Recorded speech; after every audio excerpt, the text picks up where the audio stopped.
ನನ್ನ ಕೊಲೀಗ್ ಪ್ರಶಾಂತ್ ನಾತು ನೇರ ಸಂಪರ್ಕದಲ್ಲಿದ್ದಾರೆ. ಪ್ರಶಾಂತ್, ಇದು ಪಶ್ಚಿಮ ಬಂಗಾಳದಲ್ಲಿ ಮಾತ್ರ ನೋಡೋದಕ್ಕೆ ಸಿಗುವ ಎಕ್ಸ್ಟ್ರೀಮ್ ಪಾಲಿಟಿಕ್ಸ್ ಇದು. Either you are in full power or you are in no power ಅಂತ. ಅಜಿತ್, ಪಶ್ಚಿಮ ಬಂಗಾಳದ ರಾಜಕಾರಣವನ್ನು ನೀವು ಕಳೆದ ಒಂದು 40-45 ವರ್ಷಗಳಿಂದ ನೋಡ್ಕೊಳ್ತಾ ಬಂದಾಗ ಪಕ್ಷ ಬಿದ್ದರೆ ಈ ಇಸ್ಪೀಟಿನ ಎಲೆಗಳಲ್ಲಿ ಕಟ್ಟಿರ್ತಾರಲ್ಲ ಸೌದಗಳು, ಹಂಗೆ ಕೊಲಾಪ್ಸ್ ಆಗಿಬಿಡ್ತವೆ. ಪಾರ್ಟಿ ಆರ್ಗನೈಸೇಷನಲ್ ಅಲ್ಲ ಅದು. That is backed by some syndicates. Syndicates can only operate when you are in power. 77ರವರೆಗೆ ಕಾಂಗ್ರೆಸ್ ಇತ್ತು. ಕಾಂಗ್ರೆಸ್ ತರಗೆಲೆಯಂತೆ ಉದುರು ಹೋಯಿತು. ಬಿಕಾಸ್ ಆಫ್ ಮಮತಾ ಬ್ಯಾನರ್ಜಿ ತೃಣಮೂಲ್ ಕಾಂಗ್ರೆಸ್ ಬಂತು. ಅದಾದ್ಮೇಲೆ ತೃಣಮೂಲ್ ಕಾಂಗ್ರೆಸ್ ಲೆಫ್ಟನ್ನು ಸೋಲಿಸಿದಾಗ ಲೆಫ್ಟ್ ಎಷ್ಟು ವರ್ಷ ಬದುಕಿತ್ತು? 35 ವರ್ಷ ಆತತ್ರ. ಅಲ್ಲ, 77ರಿಂದ 2011ರವರೆಗೆ ಲೆಫ್ಟ್ ಇತ್ತು. 11ರ ನಂತರ ಎಷ್ಟು ವರ್ಷ ಬದುಕಿತ್ತಲ್ಲಿ? ಏನು ಇಲ್ಲೇ ಇಲ್ಲ, 5 ವರ್ಷದಲ್ಲಿ ಡೆಸಿಮೇಟ್. ಈಗ ತೃಣಮೂಲ್ ಕಾಂಗ್ರೆಸ್ ಅದಕ್ಕಿಂತ ಜಾಸ್ತಿ ಟೈಮ್ ಅನ್ನು ತೆಗೆದುಕೊಳ್ಳದೆ ಕೊಲ್ಯಾಪ್ಸ್ ಆಗ್ತಾ ಇದೆ. ಕಾರಣ ಇಷ್ಟೇ, ನೀವು ಪವರ್ನಲ್ಲಿದ್ದಾಗ ಮಾತ್ರ ಅಥವಾ ಒಂದು ಸಕ್ಸಸ್ಫುಲ್ ಅಪೋಸಿಷನ್ ಇದ್ದಾಗ ಮಾತ್ರ ಜನ ನಿಮ್ಮ ಜೊತೆಗಿರ್ತಾರೆ. ಪ್ರಾಯಶಃ ಮಹಾರಾಷ್ಟ್ರ ಮತ್ತು ಪಶ್ಚಿಮ ಬಂಗಾಳ ಎರಡೂ ರಾಜ್ಯಗಳಲ್ಲಿ ಯಾರು ಯಾವ ಪಕ್ಷದಲ್ಲಿ ಯಾವಾಗಿದ್ದಾರೆ ಅನ್ನೋದು ಹೇಳೋದೇ ಕಷ್ಟ. ಕರೆಕ್ಟ್. 2021ರಲ್ಲಿ BJP ಗೆಲ್ಲದೆ ಇದ್ದಾಗ ಬಾಬುಲ್ ಸುಪ್ರಿಯೋ ಸೇರಿದಂತೆ ಅನೇಕರು ವಾಪಸ್ ಹೋಗ್ಬಿಟ್ರು. ತುಂಬ ಏನಾದ್ರು ಭವಿಷ್ಯ ಇಲ್ಲ ಅಂತ. ಕರೆಕ್ಟ್. ಈಗ ತೃಣಮೂಲ್ ಕಾಂಗ್ರೆಸ್ನಲ್ಲಿ ನೋಡಿ, MLAಗಳು ರಿತಪ್ರಭಾ ನೇತೃತ್ವದಲ್ಲಿ ಒಂದು ಸ್ಪೀಕರ್ಗೆ ಹೋಗಿ ಪತ್ರ ಕೊಟ್ಟರು. 80ರಲ್ಲಿ 58. ಈಗ MP ಗಳು ಲೋಕಸಭೆಯಲ್ಲಿ 28 ಇದ್ದಾರೆ. ಅದರಲ್ಲಿ 20 ಜನ ಹೋಗಿ ಓಂ ಬಿರ್ಲಾ ಸ್ಪೀಕರಿಗೆ ಪತ್ರವನ್ನು ಕೊಟ್ಟಿದ್ದಾರೆ. ನಮ್ಮನ್ನು ಸಪ್ರೇಟ್ ಬ್ಲಾಕ್ ಅಂತ ಕನ್ಸಿಡರ್ ಮಾಡಿ ನಾವು NDAಗೆ ಸಪೋರ್ಟ್ ಮಾಡ್ತೀವಿ ಅಂತ. 13 ಜನ ರಾಜ್ಯಸಭೆಯಲ್ಲಿದ್ದಾರೆ. ಅವರು ಕೂಡ ಮಮತಾ ಬ್ಯಾನರ್ಜಿಯನ್ನು ವಿರೋಧಿಸ್ತಕ್ಕಂಥ ಎಲ್ಲ ಸಾಧ್ಯತೆಗಳಿವೆ ಅನ್ನೋದನ್ನು ಹೇಳಲಾಗ್ತಾ ಇದೆ. ಇದೊಂದು ವಿಚಿತ್ರ ಸನ್ನಿವೇಶ ಪಶ್ಚಿಮ ಬಂಗಾಳದಲ್ಲಿ ಸೃಷ್ಟಿಯಾಗ್ತಾ ಇದೆ. ಹಿಂದೆ ಈಗ ನಿಮ್ಗೆ ತೃಣಮೂಲ್ ಬಂದಾಗ ಲೆಫ್ಟ್ನ ಕ್ಯಾಡರ್ ಮತ್ತು ವೋಟರ್ಸೇ ಮಾಯ ಆಗಿಬಿಟ್ರು. ಬಟ್ ಅಲ್ಲಿ ಜನಪ್ರತಿನಿಧಿಗಳು ಅನ್ಸ್ಕೊಂಡವ್ರು ಏನು ಲೆಫ್ಟ್ ಇರ್ತಕ್ಕಂಥವ್ರು, ದೊಡ್ಡ ಹಂತದಲ್ಲಿರ್ತಕ್ಕಂಥವ್ರು ಏನು ಬಂದು BJPಗೆ ಸಪೋರ್ಟ್ ಮಾಡಲಿಲ್ಲ. ಬಟ್ ಇಲ್ಲಿ ಇಷ್ಟು ವರ್ಷಗಳ ಕಾಲ BJPಯನ್ನು ಎದುರಿಸಿರ್ತಕ್ಕಂಥ ಶಾಸಕರು ಮತ್ತು ಸಂಸದರು ಮಮತಾ ಬ್ಯಾನರ್ಜಿ ನೇತೃತ್ವವನ್ನು ಒಪ್ಕೊಳ್ಳಿಕ್ಕೆ ತಯಾರಿಲ್ಲ. ಅಭಿಷೇಕ್ ಬ್ಯಾನರ್ಜಿ ಕರಪ್ಟ್ ಲೀಡರ್ ಅನ್ನುವ ದೃಷ್ಟಿಯಿಂದ MLAಗಳು ಸೆಡ್ ಹೊಡೆದಿದ್ದಾರೆ. ಈಗ ಲೋಕಸಭೆಯಲ್ಲಿ MP ಗಳು ಸೆಡ್ ಹೊಡೆದಿದ್ದಾರೆ. ನನಗನ್ಸುತ್ತೆ ಇದು ಹಿಂಗೆ ಮುಂದುವರೆದ್ರೆ ಮಹಾರಾಷ್ಟ್ರದಲ್ಲಿ ರಾಷ್ಟ್ರವಾದಿ ಮತ್ತು ಶಿವಸೇನೆಗೆ ಏನು ಸ್ಥಿತಿ ಬಂತು, ಒರಿಜಿನಲ್ ಲೀಡರ್ಶಿಪ್ ಕೈಗೆ ಚಿಹ್ನೆ ಇಲ್ಲ ಅನ್ನುವ ಸ್ಥಿತಿ ಬಂತು. ಹೌದು, ಆ ಸ್ಥಿತಿ ಪಶ್ಚಿಮ ಬಂಗಾಳದಲ್ಲೂ ಕೂಡ ಬರ್ಬೋದು. ಯಾಕಂದರೆ ನೀವು ಸಪ್ರೇಟ್ ಬ್ಲಾಕ್ ಅಂತ ಕನ್ಸಿಡರ್ ಮಾಡಿ ಅಂದಾಗ ಈಗ ಶಾಸಕರಿದ್ದಾರೆ. ಓಕೆ, ಅವರೀಗ 58 ಜನ ವಿರೋಧ ಪಕ್ಷದಲ್ಲಿದ್ದಾರೆ, ವಿರೋಧ ಪಕ್ಷದ ನಾಯಕರಾಗಿದ್ದಾರೆ. ಬಟ್ ಅವರು BJPಯನ್ನು ಎದುರಿಸ್ತಾರಾ ಇಲ್ವಾ ಅಂತಕ್ಕಂಥದ್ರ ಬಗ್ಗೆ ಸ್ಪಷ್ಟತೆ ಇಲ್ಲ. ಕರೆಕ್ಟ್. ಅಲ್ಲ, ಸಂಸದರು ಒಂದು ಕಡೆ, ಶಾಸಕರು ಒಂದು ಕಡೆ ಹಂಗಾಗ್ಲಿಕ್ಕಿಲ್ಲ ಅಂತ. ಅಜಿತ್, BJPನ ಎದುರಿಸುವ ಗೊಡವೆಗೆ ಹೋಗ್ತಾರೋ ಇಲ್ವೋ ಇವರು? ಎಂಡ್ ಆಫ್ ದ ಡೇ ಈಗ ಶಾಸಕರು ಕೂಡ ಮತ್ತು ಸಂಸದರು ಕೂಡ ಯಾರು ರೆಬೆಲ್ ಹೇಳ್ತಿದ್ದಾರೆ ಅವ್ರಿಗೊಂದು ಪೊಲಿಟಿಕಲ್ ಪೆಟ್ರೋನೇಜ್ ಯಾರಾದ್ರೂ ಕೊಡಬೇಕಾಗತ್ತಲ್ಲ. ಹೌದು ಹೌದು. ಐದರ್ ಕಾಂಗ್ರೆಸ್ ಕೊಡಬೇಕು, ಇಲ್ಲ ಅಂದರೆ BJP ಕೊಡಬೇಕು. ಕಾಂಗ್ರೆಸ್ ಕಡೆ ಯಾಕೆ ಹೋಗ್ತಾರೆ ಅವರು? ಇವತ್ತಿನ ಸನ್ನಿವೇಶದಲ್ಲಿ ಏನು ಸಿಗುತ್ತೆ ಕಾಂಗ್ರೆಸ್ ಪಶ್ಚಿಮ ಬಂಗಾಳದಲ್ಲಿ? ಕರೆಕ್ಟ್. ಸೊ BJPಗೆ ಹೋಗ್ತಕ್ಕಂಥ ಸಾಧ್ಯತೆಗಳಿವೆ. BJPಗೂ ಇದೇನು ಸುಲಭದ ಕೆಲಸ ಅಲ್ಲ. 58 MLAಗಳನ್ನು ಅಂದರೆ ಏನು ಮಾಡೋದು ಅವ್ರನ್ನ ಏನು ತೊಗೊಂಡು ಏನು ಮಾಡ್ತಾರೆ? ಹಾಗಾಗಿ ಇದೊಂದು ವಿಚಿತ್ರ ಟೈಪ್ ಆಫ್ ಪಾಲಿಟಿಕ್ಸ್ ಪಶ್ಚಿಮ ಬಂಗಾಳದಲ್ಲಿ ನಡೀತಾ ಇದೆ. ನೋಡಿ, ಆಶ್ಚರ್ಯ ನೋಡಿ, ಯಾವ ಮಮತಾ ಬ್ಯಾನರ್ಜಿ ಇಂಡಿಯಾ ಒಕ್ಕೂಟವನ್ನು ತಿರಸ್ಕರಿಸಿದ್ರು, ವಿರೋಧಿಸ್ತಾ ಇದ್ರು, ಇವತ್ತು ಅದೇ ಮೀಟಿಂಗಿಗೆ ದಿಲ್ಲಿಗೆ ಓಡಿ ಬರ್ತಕ್ಕಂಥ ಪರಿಸ್ಥಿತಿಯಲ್ಲಿ ಮಮತಾ ಬ್ಯಾನರ್ಜಿ ಇದ್ದಾರೆ. ಪ್ರಾಯಶಃ ನೋಡಿ, ಎಲ್ಲ ಫ್ಯಾಮಿಲಿ ಬೇಸ್ಡ್ ಪಾರ್ಟಿಗಳು ಹೆಂಗೋ ಮಾಡಿ ಸರ್ವೈವ್ ಆಗ್ತವೆ. ಕರೆಕ್ಟ್. ಬಟ್ ಪಶ್ಚಿಮ ಬಂಗಾಳದಲ್ಲಿ ಫ್ಯಾಮಿಲಿ ಬೇಸ್ಡ್ ಪಾರ್ಟಿ ಆಗಿರುವ ಕಾರಣದಿಂದಲೇ ಅಭಿಷೇಕ್ ಬ್ಯಾನರ್ಜಿ ವಿರುದ್ಧದ ಸಿಟ್ಟಿನ ಕಾರಣದಿಂದ MLAಗಳು ಮತ್ತು MP ಗಳು ಬ್ಯಾನರ್ಜಿ ಕುಟುಂಬದ ವಿರುದ್ಧವೇ ಬಂಡಾಯ ಹೇಳ್ತಾ ಇದ್ದಾರೆ.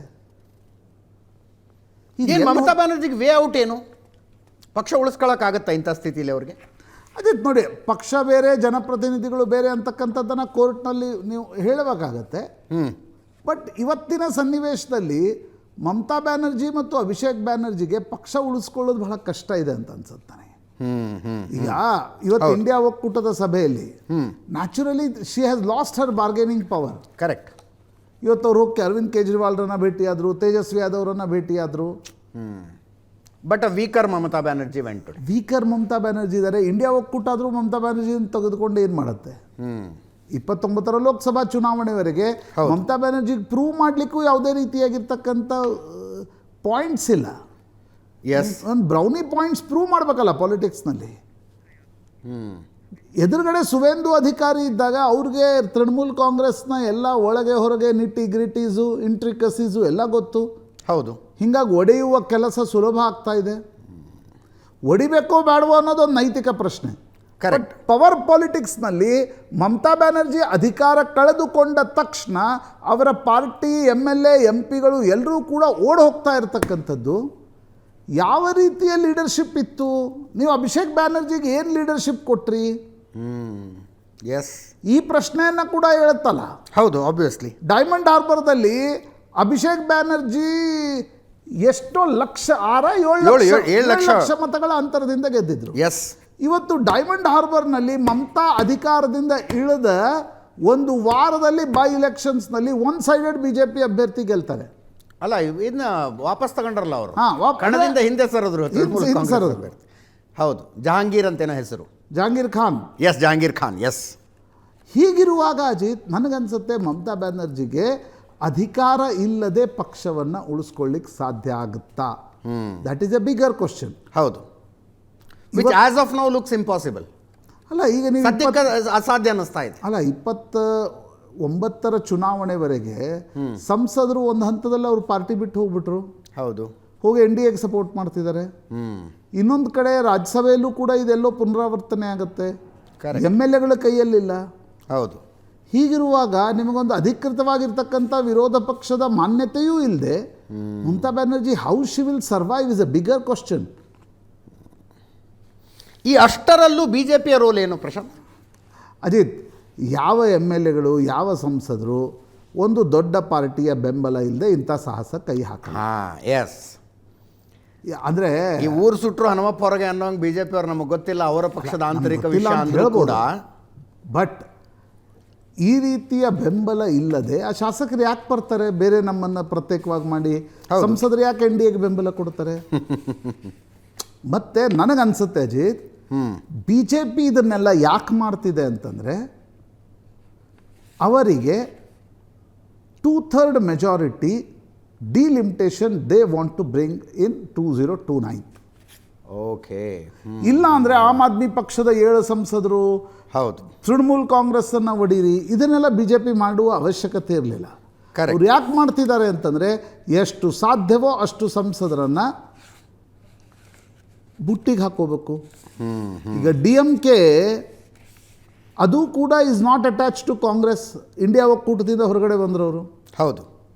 ಹೀಗಿರುವಾಗ DMK ಸಂಸದರು ಕೂಡ BJPಗೆ ಸಪೋರ್ಟ್ ಮಾಡಿದ್ರು. ಆಶ್ಚರ್ಯ ಇಲ್ಲ ಡಿಲಿಮಿಟೇಷನ್ನಲ್ಲಿ. ಎಸ್. ಆಯ್ತಪ್ಪ, ನಾವು ಡಿಲಿಮಿಟೇಷನ್ ಬಿಲ್ನಲ್ಲೇ ದಕ್ಷಿಣಕ್ಕೆ ಎಷ್ಟು ಸೀಟ್ಗಳು ಸಿಗ್ತವೆ ಅನ್ನೋದನ್ನು ಸ್ಪೆಸಿಫೈ ಮಾಡ್ತೀವಿ ಅಂತಂದರೆ DMK ಬರ್ತಾರೆ. ಹೌದು. BJP ಇದನ್ನೆಲ್ಲ ಯಾಕೆ ಮಾಡ್ತಿದೆ ಅಂದರೆ ಅವ್ರಿಗೆ ಡಿಲಿಮಿಟೇಷನ್ ಬಿಲ್ ಬಿದ್ದೋಗಿರೋದ್ರಿಂದ 29ರಲ್ಲೇ ಡಿಲಿಮಿಟೇಷನ್ ತರಬೇಕು ಅಂತಕ್ಕಂಥ ಅವರ ಪ್ರಯತ್ನಕ್ಕೆ ಏನು ಸೆಟ್ ಬ್ಯಾಕ್ ಆಯಿತು. ಅದಕ್ಕೆ ಅನುಗುಣವಾಗಿ ನಿಮಗೆ ಪಶ್ಚಿಮ ಬಂಗಾಳ, ಪಂಜಾಬ್, ತಮಿಳುನಾಡಿನಲ್ಲಿ ಹೊಸ ಮಿತ್ರರು ಅವ್ರಿಗೆ ಸಿಗ್ತಾ ಇದ್ದಾರೆ. ಆ ಕಾರಣದಿಂದ BJP ಇದನ್ನು ಮಾಡ್ತಾ ಇದೆ ಅಂತಕ್ಕಂಥದ್ದು ಸ್ಪಷ್ಟ. ಅದೇ BJPಯ ಬೆಂಬಲ ಇಲ್ಲದೆ, BJPಯ ಟ್ಯಾಸಿಟ್ ಸಪೋರ್ಟ್ ಇಲ್ಲದೆ, BJPಯ ಇನ್ಸ್ಟಿಗೇಷನ್ ಇಲ್ಲದೆ ಈ ಪ್ರಮಾಣದಲ್ಲಿ ಶಾಸಕರು ಸಂಸದರು ಒಂದು ಮಾತೃಪಕ್ಷವನ್ನು ಬಿಟ್ಟು ಬರಲಿಕ್ಕೆ ಸಾಧ್ಯನೇ ಇಲ್ಲ. ಅವ್ರಿಗೂ ಒಂದು ಮುಂದೆ ಪೊಲಿಟಿಕಲ್ ಪೆಟ್ರೋನೇಜ್ ಬೇಕಲ್ಲ. ಹೌದು. This is very interesting game. This is hard politics Ajit. ಇದರಲ್ಲಿ ಸರಿ ಯಾರು ತಪ್ಪು ಯಾರು ಅಂತ ಅಲ್ಲ, ಒಂದು ಮತ್ತು ಇದರಲ್ಲಿ ಸರಿ ಏನು ತಪ್ಪೇನು ಅಂತಕ್ಕಂಥದ್ದನ್ನು ನಿಮಗೆ ನೀವು ನೈತಿಕ ರಾಜಕಾರಣದ ದಂಡವನ್ನು ಹಿಡ್ಕೊಳ್ಳಿಕ್ಕೆ ಆಗಲ್ಲ ಪಶ್ಚಿಮ ಬಂಗಾಳದಂಥ ರಾಜ್ಯದಲ್ಲಿ. ಯಾಕಂದರೆ ಮಮತಾ ಬ್ಯಾನರ್ಜಿಯನ್ನು ಇದನ್ನು ಬಿಟ್ಟು ಬೇರೆ ಮಾಡಿದ್ರಾ? ಹೌದು. ಈಗ ಭಾರತೀಯ ಜನತಾ ಪಾರ್ಟಿ ಅಂತಿದೆ, ಎದುರುಗಡೆ ಇದ್ದವ್ರನ್ನ ನಾವು ಒಂದು ರೀತಿ ಡೆಸಿಮೇಟ್ ಮಾಡಬೇಕು. ಆ ಕಾರಣದಿಂದ ಇದೆಲ್ಲ ನಡೀತಾ ಇದೆ. ಮತ್ತು ಅಲ್ಲಿನ MLAಗಳು MP ಗಳು ಯಾವ ಪ್ರಮಾಣದಲ್ಲಿ 15 ದಿನ 20 ದಿನ ಆಗಿಲ್ಲ ಗೆದ್ದು ಬಂದು, ಈಗಲೇ ಮಮತಾ ಬ್ಯಾನರ್ಜಿ ವಿರುದ್ಧ ಶಾಸಕರು ಹೋಗಿ ನಮಗೆ ಪ್ರತ್ಯೇಕ, ನಮ್ಮ ವಿರೋಧ ಪಕ್ಷದ ನಾಯಕ ಬೇರೆ ಅಂತ ಹೇಳಿ ಬರ್ತಾರೆ. ಮಮತಾ ನಾಮಬಲದಿಂದ ಆರಿಸಿ ಬಂದಿರತಕ್ಕಂಥ ಸಂಸದರೇ ಬೇರೆ ಹೋಗ್ತಾರೆ. ಅದರ ಅರ್ಥ ಏನು? ನಿಮ್ಮ ಪಾರ್ಟಿ ಕಮಾಂಡ್ ಸ್ಟ್ರಕ್ಚರ್ ಆರ್ಗನೈಸೇಷನಲ್ ಲೆವೆಲಲ್ಲಿ ಇರಲಿಲ್ಲ. ಹೆಜಾರ್ಡ್ ರೀತಿಯಲ್ಲಿ ಸಿಂಡಿಕೇಟ್ಗಳ ಮಾದರಿಯಲ್ಲಿ ನಿಮ್ಮ ಆರ್ಗನೈಸೇಷನಲ್ ಸ್ಟ್ರಕ್ಚರ್ ಇತ್ತು. ಯಾವಾಗ ಆ ಆರ್ಗನೈಸೇಷನಲ್ ಸ್ಟ್ರಕ್ಚರ್ಗೆ ಪವರ್ ಒಂದು ರೀತಿಯ ಸಿಮೆಂಟಿಂಗ್ ಫ್ಯಾಕ್ಟರ್ ಇತ್ತು, ಪವರ್ನ ಸಿಮೆಂಟ್ ಬಿದ್ದ ತಕ್ಷಣ ಈ ಬಿಲ್ಡಿಂಗ್ ಕೊಲಾಪ್ಸ್ ಆಗ್ತಾ ಇದೆ. ಅಷ್ಟೇ ಇದರಲ್ಲಿ ಆಗ್ತಾ ಇರತಕ್ಕಂಥದ್ದು. ಮಹಾರಾಷ್ಟ್ರದ ರಾಜಕಾರಣಕ್ಕೂ ಈ ರಾಜಕಾರಣಕ್ಕೂ ಏನು ವ್ಯತ್ಯಾಸ ಅನ್ಸುತ್ತೆ? ಉದ್ಧವ್ ಠಾಕರೆ ಅದು ಹೆಂಗೋ ಮಾಡಿ ತಮ್ಮ ಪಕ್ಷವನ್ನು ಉಳಿಸ್ಕೊಂಡ್ರು, ಶರದ್ ಪವಾರ್ ಹೆಂಗೋ ಮಾಡಿ ತಮ್ಮ NCPಯನ್ನು ಉಳಿಸ್ಕೊಂಡ್ರು. ಅಲ್ಲಿಗೂ ಇಲ್ಲಿಗೂ ವ್ಯತ್ಯಾಸ ಇದೆಯಾ? ಅದೇ ನೋಡಿ, ಮಹಾರಾಷ್ಟ್ರದ ರಾಜಕಾರಣದಲ್ಲಿ ಉದ್ಧವ್ ಠಾಕ್ರೆ ಕೂಡ ಮುಂಬೈಯಲ್ಲಿ ಅವ್ರನ್ನ ಡೆಸಿಮೇಟ್ ಮಾಡಲಿಕ್ಕೆ ಸಾಧ್ಯ ಆಗಲಿಲ್ಲ ಮತ್ತೆ ನಡೆದಿರ್ತಕ್ಕಂಥ ಚುನಾವಣೆಗಳಲ್ಲಿ. ಕರೆಕ್ಟ್. ಆದರೆ ಪಶ್ಚಿಮ ಬಂಗಾಳದಲ್ಲಿ ಅಧಿಕಾರ ಇಲ್ಲದ ಮಮತಾ ಬ್ಯಾನರ್ಜಿ ಆ ಸ್ಟ್ರಾಂಗ್ ಹೋಲ್ಡನ್ನು ಉಳಿಸ್ಕೊಳ್ತಾರಾ? ಉಳಿಸ್ಕೊಳ್ಬೋದು ಮುಂದಿನ ಚುನಾವಣೆಯಲ್ಲಿ. ಬಟ್ ಮುಂದಿನ ಚುನಾವಣೆವರೆಗೆ ಸರ್ವೈವ್ ಆಗಬೇಕಲ್ಲ. ಮುಂದಿನ ಚುನಾವಣೆ ಬರೋದು 2031. ಈಗ 2/3 ಒಂದು ಕಾನೂನಿನ ಒಂದು ಏನಂತಾರೆ ದಂಡದಿಂದ ಶಾಸಕರು ತಪ್ಪಿಸ್ಕೊಂಡ್ಬಿಟ್ರು. ಸಂಸದರು ಕೂಡ 28ರಲ್ಲಿ 19 ಅಂದರೆ 20 ಲೆಟರ್ ಕೊಟ್ಬಿಟ್ರೆ 2/3 ಸಪ್ರೇಟ್ ಆಸನ ಅವ್ರಿಗೆ. ಕರೆಕ್ಟ್. ಆಮೇಲೆ BJP ಅವ್ರಿಗೆ ಪೆಟ್ರೋನೇಜ್ ಕೊಡುತ್ತೆ, ಪೊಲಿಟಿಕಲ್ ಪೆಟ್ರೋನೇಜು ಕೊಡುತ್ತೆ. ಕಾನ್ಸ್ಟಿಟ್ಯೂಷನಲ್ ಆಗಿರ್ತಕ್ಕಂಥ ಒಂದು ಅಂಬ್ರೆಲ್ಲ ಕೂಡ ಅವ್ರಿಗೆ 2/3 ಅಡಿಯಲ್ಲಿ ಸಂಖ್ಯೆ ಇರೋದ್ರಿಂದ ಸಿಗ್ತಾ ಇದೆ. ಹೀಗಾಗಿ how Mamata Banerjee will survive? ಅವರದೇ ನಾಯಕರು ಅವ್ರ ವಿರುದ್ಧ ಬಂಡಾಯ ಹೇಳ್ತಾ ಇದ್ದಾರೆ. ಬಹಳ ವರ್ಷಗಳಿಂದ ಇದ್ದವರು, ಕಾಂಗ್ರೆಸ್ನ ಕಾಲದಿಂದ ಜೊತೆಗಿದ್ದವರು. ನನಗನ್ಸುತ್ತೆ this is not a problem with Mamata Banerjee, it is a big problem with Abhishek Banerjee. Correct correct. ಅದನ್ನ ಸಂಸದರು ಶಾಸಕರು ಮೊದಲಿಂದ ಹೇಳ್ತಾ ಬಂದರು. ಅಭಿಷೇಕ್ ಬ್ಯಾನರ್ಜಿ ಹ್ಯಾಂಡಲ್ ಮಾಡಿದ ರೀತಿ ಇತ್ತಲ್ವಾ, ಎಸ್, ಅದು ಎಲ್ಲೋ ಒಂದು ಕಡೆ ಪವರ್ ಸ್ಟ್ರಕ್ಚರಲ್ಲಿ ಪವರ್ ಇದ್ದಾಗ ನಡೀತಿತ್ತು. ಪವರ್ ಬಿದ್ದಾಕ್ಷಣ ಅದು ಬಿಲ್ಡಿಂಗ್ ಕುಸಿತಾ ಇದೆ. ಅದನ್ನು ಮಮತಾ ಬ್ಯಾನರ್ಜಿ ಹೋಗಿ ಹಿಡಿದುಕೊಳ್ಳಿಕ್ಕೆ ಈಗ ಅವ್ರ ಬಳಿನೂ ಪವರ್ ಇಲ್ಲ.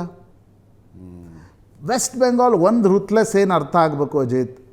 ಪವರ್ ಇದ್ದರೆ ಬದುಕ್ತೀರಿ, ಪವರ್ ಇಲ್ಲ ಅಂದರೆ ಮುಗೀತು. ಯಾವುದೇ ಪಾರ್ಟಿಯಲ್ಲಿ ಉಳಿದಿಲ್ಲ ಅನ್ನೋದು ಕೂಡ ಒಂದು ಐತಿಹಾಸಿಕ ವಾಸ್ತವ ಅಷ್ಟೆ. Yes yes. Thank you Prashant.